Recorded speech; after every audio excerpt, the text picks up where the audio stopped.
Parang kumanta na rin mga kababayan si Panilo. Ano niya, Mr. Maravillas? Si Panilo ba? Nilaglag na rin si Digo?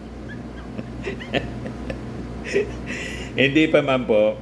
Kasi sabi po ni Panelo, talaga niyang ginamit ni Digong sa kanyang drug war yung intelligence funds. O diba, sabi ng Quadco mga kababayan, gusto nilang silipin ang intelligence fund ni Digong kung tama yung paggamit. Baka pati mga kababayan daw doon sa pagbigay ng reward money para pumatay, ginamit yung intelligence funds. Kaya gusto pong eksaminin ng Congress. Tapos biglang nagsalita si Panilo, parang nilalaglag si Digong. O niya, ang ginamit niya sa drug war, pero hindi man niya sinabi na ginamit na reward money tulad ng ibinulgar mga kababayan ni Colonel Royina Garma tapos ni Espinido sa Quadcom hearing. But before ko mga kababayan ibigay sa inyo yung full story, tapos yung COMELEC pala po, idagdag ko na rin, nagpalabas na po ng initial list ng mga senatorial candidates na pinapaintulutan nilang na makatakbo. Ibig sabihin po, hindi na-declare na nuisance. Di maganda, ibigay ko sa inyo yung lista. Baka yung kandidato ninyo ay hindi kasama. Di ba? But before ko mga kababayan ibigay sa inyo yung full story ng mga balitang yan, click subscribe muna dito sa ating YouTube channel and hit the notification bell para lagi po kayong updated sa mga kaganapan dito sa ating bansa. Like and share na rin po ninyo ng ating video. At huwag na rin po ninyo na skip yung ating mga commercial ads para tuloy-tuloy lang ang pag-unlad ng Bagong Pilipinas. At itong ating programa mga kababayan, atid sa inyo nitong ating mga sponsors. Firmax Firming and Lifting Cream. Pinapay po sa mga pulses in affected area. Mainam po ito sa mga pains at paninigas ng mga kaso-kasuan. Ito sa mukha naman yung application, anti-aging, Automax po siya. Ito ay Glow Zero mga kababayan. Whitening po siya. Made in South Korea. Ito naman po, Ningxia Red Mix Fruit Drink. Gawa po siya sa goji berry. May anti-cancer properties po siya. At sa mga naghanap po ng malinis and spacious fitness gym, pumunta lang po kayo sa aming Colossal Fitness Gym. May Grab car rental din po kami. At bills payment po sa aming office. At saka sa mga mahilig po sa mga imported bags, manood po kayo sa live selling ni Madam Aileen Rosales sa kanyang Aileen Closet po. Pati mga shoes, ito yung kanya po. Ito yung kanyang page. Kita ninyo, napakagandang mga online selling po siya. Si Madam Aileen Rosales. This is the latest. Cellphone number niya po, 773-798-7816. Ngayon, balikan natin yung kwento natin mga kababayan. Yung sinabi ni Panelo. Kumpirmado niya? Panelo confirms intelligence funds used in Duterte's drug war. Siyempre naman niya, Mr. Maravillas, yung kanyang administrasyon, lahat inubos na lang sa drug war. Di ba? Kaya ang dami pong nadisgrasya na inosente. Talaga niyang ginamit, sabi ng kanyang dating legal counsel na si Panelo, Salvador Panelo. Sa interview mga kababayan ng Diwar, Abante Radio, Panelo downplayed claims made by retired police colonel Royina Garma regarding financial rewards given to police officers for killing drug suspects. Kaya nga po, hindi maaari na hindi mag-attend. Imbitado, may standing invitation kay Digong. Samahan na lang po ninyo, attorney.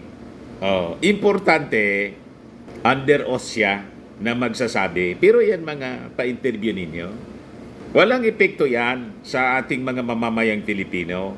Magugas kamay man po kayo dumaldal sa mainstream media, ang maniniwala niyan, kayo-kayo na lang. Para maniwala, manumpa kayo. Si Digong, magpa-cross-examine siya. Magkasubukan kung sino yung nagsasabi ng totoo. Pero kung magkikwento ka outside of the Quadcom, that's nothing. Walang bigat po ang mga statements ninyo. Lalo pa na sunado. Kilala kayo na mga sinungaling. Bali-baliktad, pabago-bago.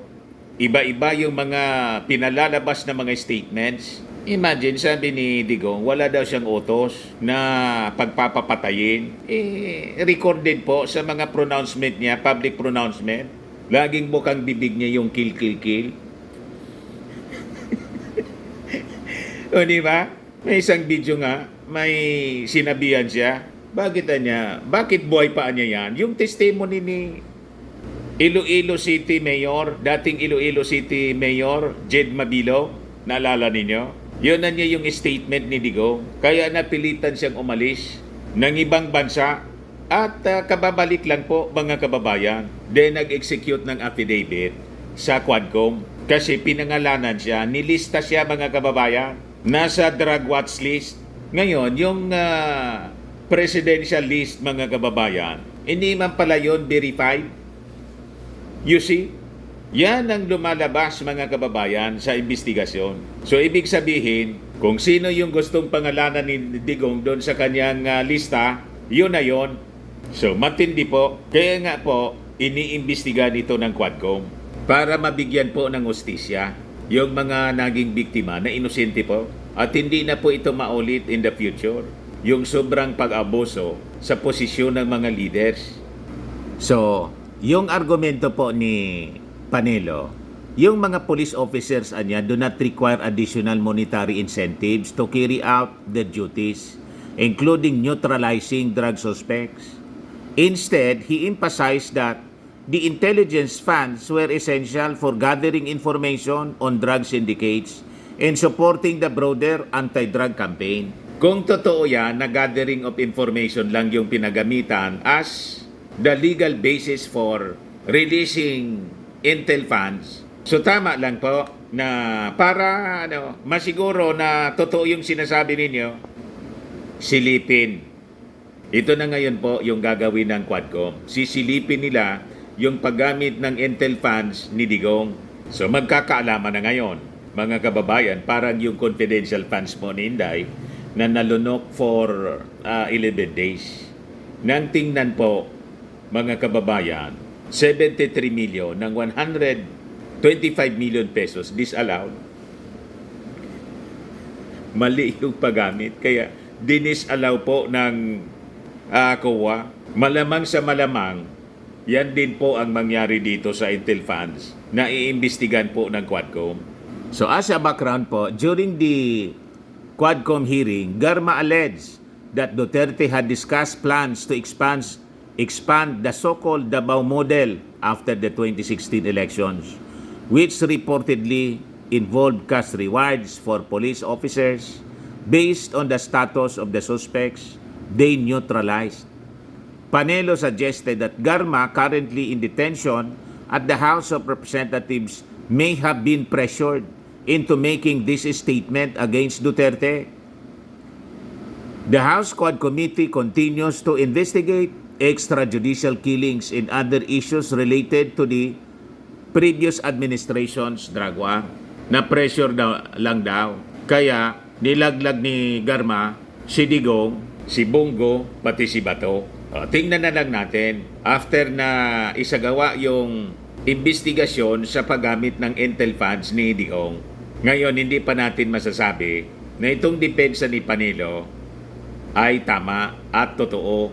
So, ang strategy mga kababayan ngayon na gagawin ng Quadcom, susundan nila yung money trail sa drug war ni Duterte.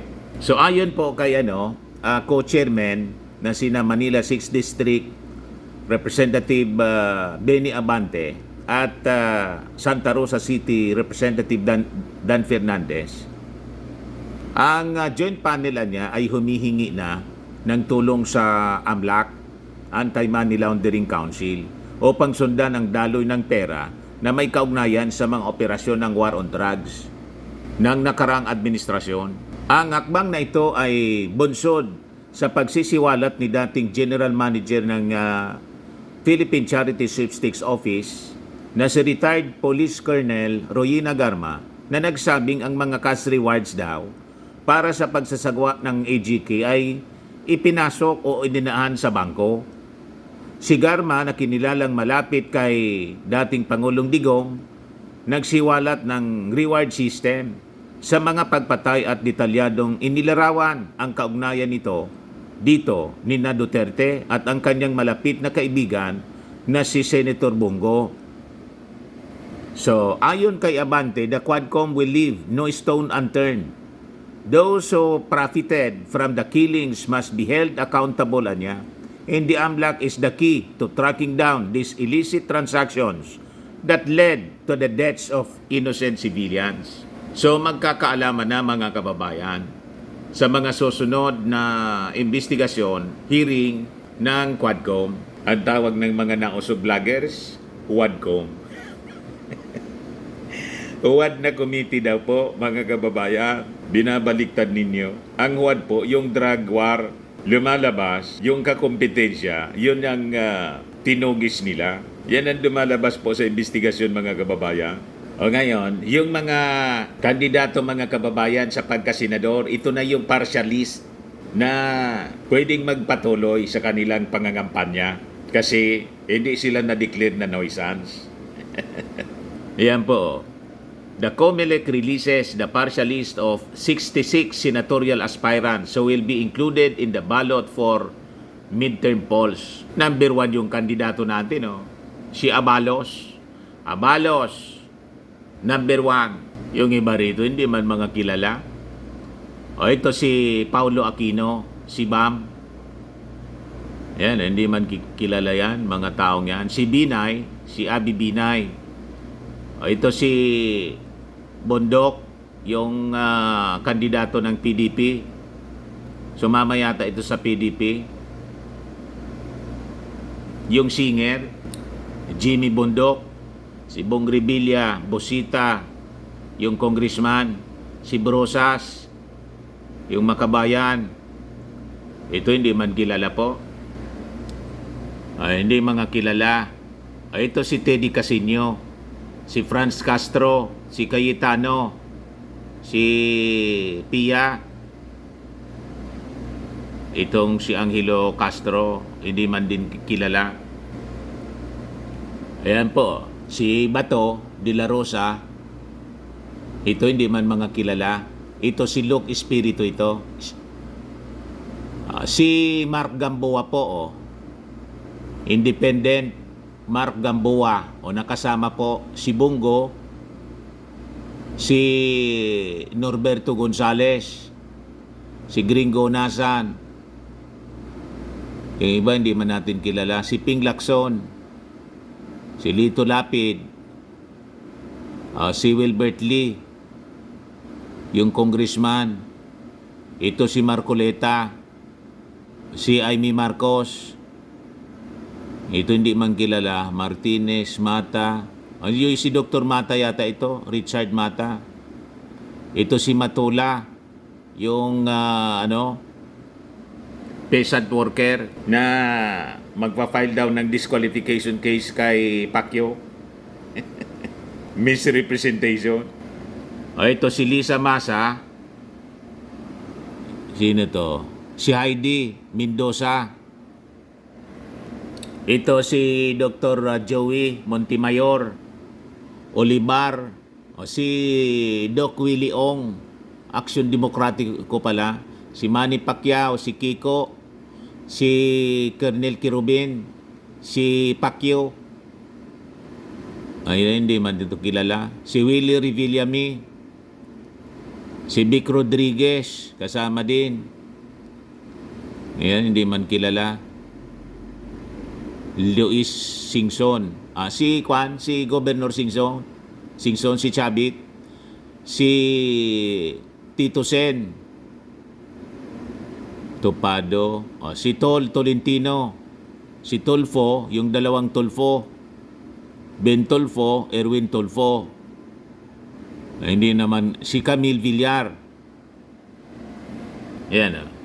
Number 66, si Camille Villar.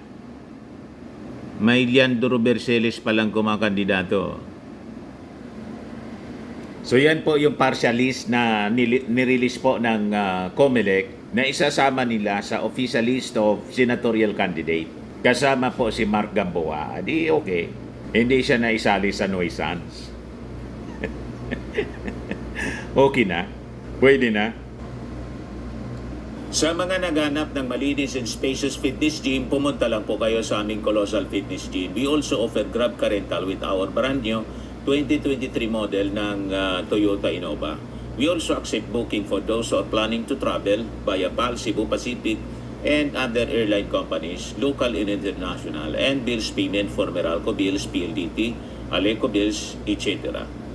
Ang Colossal Fitness Gym is located at 3rd floor Security Bank Building, Landco Business Park, Legazpi City, Albay. For inquiries, look for Chilon Maravillas. Contact number 0966-802-0949. Yan yung aming Innova. Lagi na pong matao sa amin. Pati mga foreigners po, tingnan ninyo. Mga British tourists sila. Ang lalaki ng katawan na, mga kababayan, nag-gym sa amin. Ito naman po, Indian National. Ito mga mga European sila. Ito naman yung bago naming product na binibenta online, iGlow Serum. Whitening po siya galing sa South Korea. Tingnan ninyo yung epekto sa aking anak na architect entrepreneur, Riz Maravillas. For inquiries, look for Riz Maravillas on FB.